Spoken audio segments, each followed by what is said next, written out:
அதிமுகவில் கட்சி பதவி வழங்காத அதிருப்தியில் இருந்த கே.சி. பழனிசாமி அதிமுகவுக்கு எதிராகவும் மத்திய அரசுக்கு எதிராகவும் பேசி வந்தார்.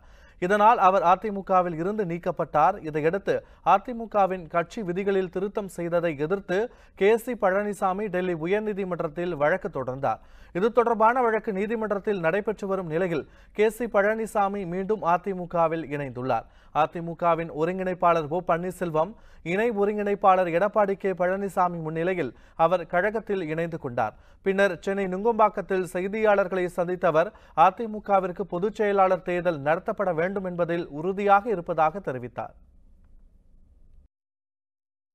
அதிமுக தான் பெருசு, எல்லாரை விட எந்த ஒரு தனி மனிதனையும் விட கட்சி தான் பெருசு. அப்படி இருக்கப்போ பொதுச் செயலாளர் தேர்ந்தெடுக்கிறதுக்கு ஒரு செயற்குழு பொதுக்குழு கூடி பொதுச் செயலாளர் நிலைப்பாட்டை எடுத்துடலாம்ல? இல்லை, அதுக்கு நான் போட்ட மனு நிலுவையில் தானே இருக்கு. அதுக்கு நான் போட்ட மனு நிலுவையில் தானே இருக்குது.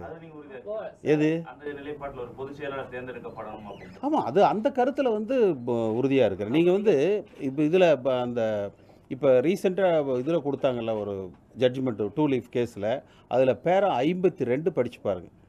பேரா 52 அதில் ரொம்ப தெளிவாக சொல்லியிருக்காங்க. என்னுடைய மனுவில் நான் அதை குறிப்பிட்டிருக்கிறேன்.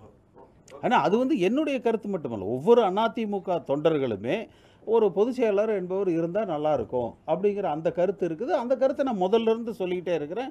நான் இன்றைக்கி என்னுடைய அந்த கருத்து தான். உண்மை செய்திகளை உங்கள் கண்முன் கொண்டு வரும் காவிரி நியூஸின் யூடியூப் சேனலை சப்ஸ்கிரைப் செய்யுங்கள். நொடிக்கு நொடி நாட்டு நடப்புகளை தெரிந்து கொள்ள kaverinews.tv, Facebook, Instagram, Twitter போன்ற சமூக வலைதள பக்கங்களோடு எப்போதும் இணைந்திருங்கள்.